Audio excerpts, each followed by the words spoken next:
अगर बंगाल की मुख्यमंत्री ये बोलती हैं कि यदि किसी मुस्लिम के घर के ऊपर पथराव हुआ तो मैं बर्दाश्त नहीं करूंगी, क्यों बोलना ये? और क्या ये प्रिजम्पशन है या ये पहले ही एक समुदाय को यानी हिंदू समुदाय को लांछित करने का प्रयास है? इसलिए मुख्यमंत्री को या तो कुछ नहीं बोलना चाहिए, एक समुदाय कहना चाहिए हम हिंसा बर्दाश्त नहीं करेंगे। आप एक समुदाय का नाम लेके कहेंगे दूसरे समुदाय के बारे में तो इसका मतलब आप प्रोवोक कर रहे हैं। और ये बंगाल में आज से नहीं हो रहा, बहुत लंबे समय से हो रहा। और ममता बनर्जी जी के सुलभ संज्ञान के लिए डाल देना चाहता हूं, आप बंगाल का इतिहास नहीं पढ़ी? जिस दिन डायरेक्ट एक्शन डे हुआ था 16 अगस्त 1946, 17वां रोजा था, सबसे ज्यादा कलकत्ता में हुआ था, रमजान के पाक महीने में हुआ था। याद करिए अभी 2015-16 में क्या होता था। हमारी सेनाएं कश्मीर में सीज फायर करती थी और आतंकवादी हमले होते थे। कौन सा चश्मा चढ़ा रखा है ममता जी आपने? मैं पुनः इस याद दिला रहा हूं, 1946 16th of August, direct action day by Muhammad Ali Jinnah. The worst effect was on Bengal and that was 17th day of Ramzan. और मुझे ऐसा लगता है कि जैसे सोहरावर्दी था उस समय बंगाल का गवर्नर, और जिस ढंग से उसने सांप्रदायिक नीतियां की थी, कुछ वैसा ही नक्शा कदम यहां नजर आ रहा है। धन्यवाद। एक मिनट।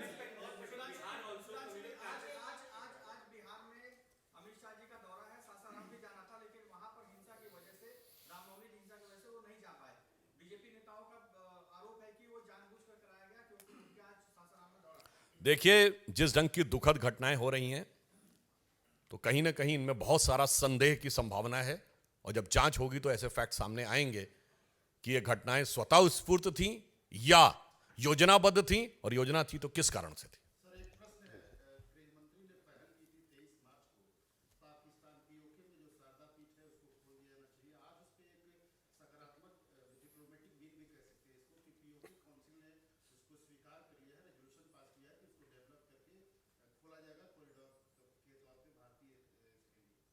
ये बहुत सकारात्मक संदेश है, और ये इसलिए अधिक सकारात्मक है क्योंकि विगत 9 वर्षों से हमने एक बार भी पाकिस्तान के साथ ऑफिशियल बायलैटरल डायलॉग नहीं किया है। ये भारत के इतिहास के 75 साल में एकमात्र 9 साल हैं जब हमने कोई औपचारिक द्विपक्षीय वार्ता नहीं की है। इसके बावजूद यदि सकारात्मक संकेत आ रहा है तो मुझे लगता है जो लोग हमारी सरकार की और प्रधानमंत्री श्री नरेंद्र मोदी जी के प्रति कितना भी विश्वमन करते हैं, उन्हें देखना चाहिए कि अमृत काल में अमृत की छींटें दिख रही हैं। मैं आपके सामने उद्धृत कर रहा हूं, I am referring in front of you. Additionally, the court noted that there were serious apprehensions of Sisodia destroying, tampering with evidence, or even influencing some prime witness in case if he was released on bail.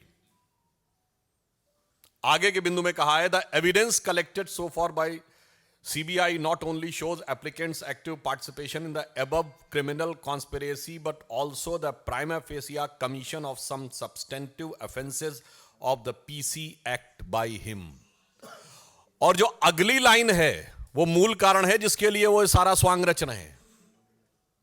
अगला observation है, Sisodia and other members of आम आदमी party are accused of manipulating and implementation of the Delhi excise policy to facilitate monopolization and cartelization of the liquor trade in Delhi. मतलब अब यह तथ्यों के साथ सामने आ रहा है कि सिर्फ श्री मनीष सिसोदिया नहीं बल्कि आम आदमी पार्टी के अन्य लोग भी इस प्रकार से भ्रष्टाचार के द्वारा यह शराब नीति को प्रभावित करने के लिए जिम्मेदार थे। अब जो अपने को कट्टर ईमानदार कहते थे वो अब भ्रष्टतम भ्रष्ट सिद्ध होते जा रहे हैं। इसलिए कोई ना कोई तो स्वांग रचना ही है।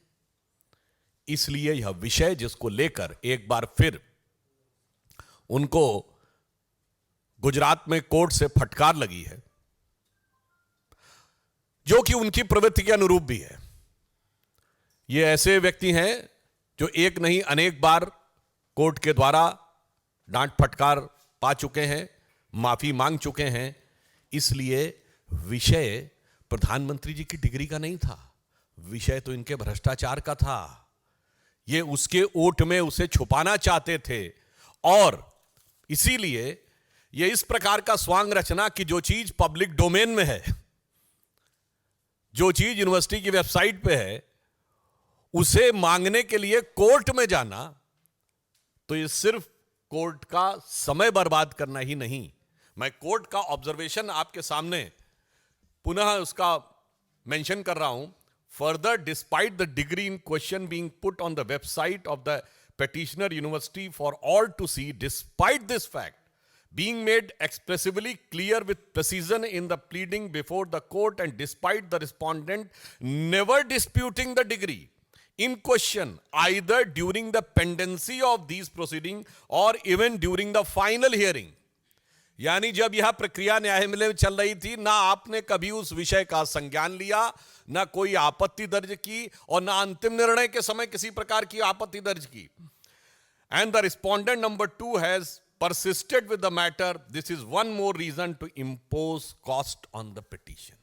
इसका मतलब यह हो गया कि आपने सिर्फ और सिर्फ अदालत का वक्त जाया करने के लिए संवैधानिक उपकरणों को दुरुपयोग करने की दृष्टि से आपने काम किया।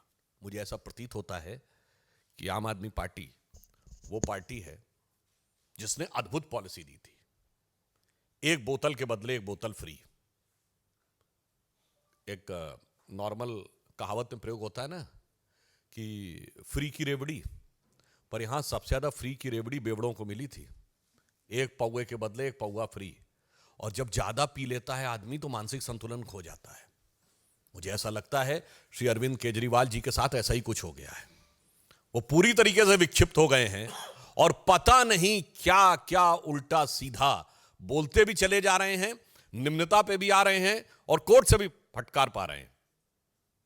मगर दो चीजें बहुत साफ होती जा रही हैं।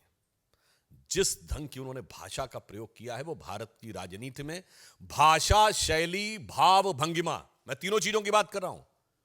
वन होता है the words, the letters, the expression and your body language. ये जिस प्रकार की उन्होंने प्रयोग की है ये निम्नतम स्तर की है। यानी मैं कह सकता हूं कि वो नैतिक दृष्टि से भ्रष्टतम और राजनैतिक दृष्टि से निम्नतम स्तर के ऊपर आ गए हैं। मगर ऐसा नहीं है, पढ़ाई लिखाई की बात कर रहे हैं पर ये बहुत चतुर और सयाने हैं। ये बात इसलिए मैं कह सकता हूं, ये पढ़े हैं पर लिखे नहीं है। मतलब आप समझ रहे हैं, किसी फाइल पे साइन नहीं करते, लिखते कुछ नहीं, कोई भी भाग नहीं रखते। सत्येन जैन से साइन करवाएंगे, मनीष सिसोदिया साइन कराएंगे, लिखेंगे नहीं, सिर्फ पढ़ेंगे। यह होती है चतुरता कि भ्रष्टाचार भी करवाएंगे, लिखेंगे नहीं, लिखवाएंगे दूसरे से ताकि निपटेगा दूसरा। इसीलिए मैं कह रहा हूं इनकी पढ़ाई लिखाई में बहुत सारी चीजें आपस में गुथी हुई हैं कि जो कभी लिखे नहीं, सिर्फ पढ़े की बात करे। इसीलिए तरह तरह के स्वांग रचना। और ये तो ऐसे व्यक्ति हैं जिन्होंने अपने गुरु अन्ना जी के बारे में ही कह दिया था, उन्हें बरगलाया गया है। ये गुरु नहीं है, गुरु घंटाल है। ये स्वांग रचने वाले हैं, इनको क्या क्या संज्ञा दी जाए, नटवर लाल है। क्यों? यह बात मैं विनम्रता से पर दृढ़ता से कहता हूं। कौन भूल सकता है कि वो पार्टी है जिसने खड़े होकर राजनीति में आने से पहले कहा था सारी संसद चोर है। ये वो पार्टी है जो टोपी लगा के आते थे कि मुझे चाहिए जन लोकपाल। कहां गई आज वो टोपी? जनता को पहना दी। चलिए, दिल्ली में कहते थे पूर्ण राज्य का दर्जा नहीं है, 1 साल हो गया पंजाब में, कहां है आपका वो जन लोकपाल? ये वो पार्टी है जिन्होंने गठन के अंदर सबसे जल्दी सत्ता में आए चंद महीनों में। मगर ये वो पार्टी है जिन्होंने कसम खाई थी। आपको याद हो, अगर पुरानी फिल्मों में कई बार होता था ना कि जो विलेन भी होता था वो भी जब कोई झूठ बोल रहा होता था तो उसके परिवार वाले अगर कहें कि फलां की कसम खाओ तो वो चुप हो जाता था। याद है ना आपको? मगर यहां तो कसम खा ली, पलट गए। वो वैगनार हरी बत्ती वाली कहीं नहीं दिखती। मैं बंगला नहीं लूंगा, ले लिया। मैं सिक्योरिटी नहीं लूंगा, ले लिया। मैं विनम्रता से पूछना चाहता हूं, एक बिंदु बताइए जिसके ऊपर इन्होंने अपना स्टैंड कायम रखा हो। इसलिए हम लोगों इनके लिए इस प्रकार की बात कहते हैं कि ये बहुत ही बड़े स्वांग रचने वाले व्यक्तियों में से एक है। अब मैं एक बात कहना चाहता हूं, एजुकेशन और पढ़ाई लिखाई की बात करते हैं, ये वही व्यक्ति है ना, तो आईआईटी ग्रेजुएट हैं। याद करिए जब देश में कोविड की सेकेंड लहर चरम पे थी, क्या बोले थे कि वैक्सीन सारी कंपनियों को क्यों नहीं दे देते, सब बना लें, वैक्सीन का फॉर्मूला दे दे, बोले थे कि नहीं? अरे मान्यवर, आप आईआईटी के पढ़े हुए हैं, वैक्सीन का फॉर्मूला कोई चूरन है जो सब बना लेंगे? सब बनाने के अधिकृत हैं। अगर ऐसा ही होता तो उसी समय में अमेरिका जैसे देश ने पैरासिटामोल भारत से आयात की है। पैरासिटामोल जैसी फंडामेंटल तो वो आराम से मंगा सकते थे। ये होता है बरगलाना। ये वो पार्टी है जिसने अप्रैल 2021 में आकर, पढ़े लिखे होने की बात करते हैं ना, ये कहा कि बच्चों का वैक्सीन हमने विदेश भेज दिया, जबकि अप्रैल 2021 तक भारत तो क्या दुनिया में बच्चों का कोई वैक्सीन नहीं बना था। और किस मुद्दे के ऊपर? क्योंकि मेयर्स कॉन्फ्रेंस में चीफ मिनिस्टर के रूप में जाना चाहते थे। ऐसा नहीं है, ये पढ़े लिखे हैं, जरूरत से ज्यादा पढ़े लिखे हैं। जिसे हम लोगों की तरफ एक कहा जाता है ना कि कुछ लोग ऐसे होते हैं, ज्यादा पढ़ लिख जाएं तो वो प्रबुद्ध मूड हो जाते हैं। कहावत होते हैं ना, ज्यादा सयाना कौवा, आप अपने आप समझ सकते हैं। मैं किसी के प्रति शाब्दिक न लिया जाए, इसको मैं केवल इस दृष्टि से कह रहा हूं कि इसका अर्थ क्या है। बहुत समझदार हैं, बहुत चतुराई के साथ, बहुत चालाकी के साथ राजनीति को किस ढंग से निम्नता पर ले जाने का यह प्रयास कर रहे हैं। इस कारण से हम लोगों के मन में इस विषय पर आक्रोश है और हम साफ यह पूछना चाहते हैं कि केजरीवाल जी, आप इधर उधर की बात मत करिए। आप यह बताइए कि आप देश के इतिहास की पहली पार्टी हैं जिनके मंत्रियों ने जेल से रहकर सरकार चलाई है। 7 लोगों के मंत्रिमंडल में 2 लोग जेल में, और भिन्न भिन्न आरोपों में पिछले 8-10 वर्षों में कितने ही मंत्री इनके बर्खास्त तो जेल में जा चुके हैं। और उसके बाद जिस प्रकार के व्यक्तिगत आक्षेप की भाषा आप प्रयोग करते हैं प्रधानमंत्री श्री नरेंद्र मोदी जी के लिए, तो मैं यह पंक्ति कहना चाहूंगा उनके लिए कि ध्यान से सुनिए। बहुत बड़बोले आप होंगे, मगर बड़बोलेपन से कुछ हासिल नहीं होने वाला। बहुत निम्नतम स्तर तक आ रहे हैं, ना उस निम्नता से कुछ हासिल होने वाला। बहुत निर्लज्जता आप दिखा रहे हैं, ना निर्लज्जता से कुछ हासिल होने वाला। रहीमदास का दोहा है, बड़े बड़ाई ना करें, बड़े न बोलें बोल, रहीमन हीरा कब कहे लाख टका मेरा मोल।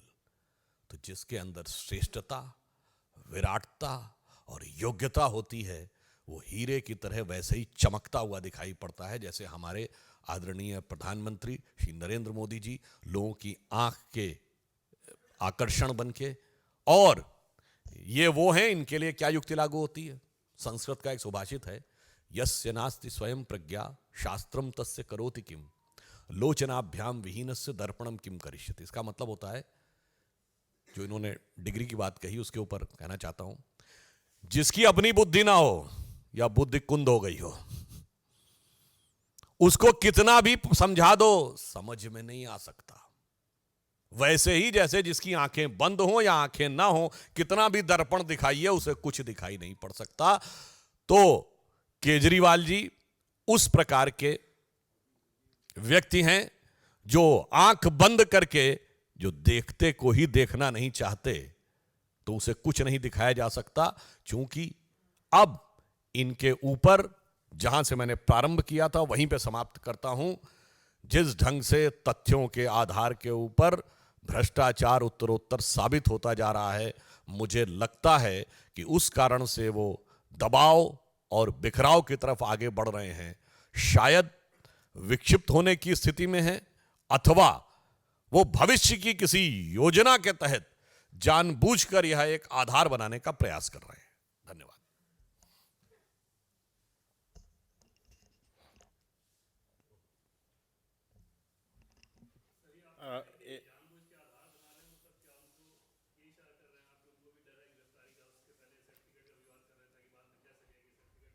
कई संभावनाएं हो सकती हैं, क्योंकि जिस प्रकार से जांच में उत्तरोत्तर चीजें सामने आ रही हैं, तो हो सकता है कि भाई जिसने किया होता है कुछ, तो उसे तो पता होता ना कि मैंने क्या किया है। जैसे जब परीक्षा का समय चूंकि चल रहा है, इसलिए याद दिलाना चाहता हूं कि जब फ्लाइंग स्क्वाड आता है सचल दस्ता निरीक्षण करने, तो जिस बच्चे ने अपने पास पुर्ची रखी हुई होती है उसे पता होता है, तो कई बार वो पहले से भी विलाप करना या प्रलाप करना शुरू कर सकता है, क्योंकि उसे पता होता है कि जब मेरी बारी आएगी तो मेरे पास से वो पर्ची बरामद हो जाएगी।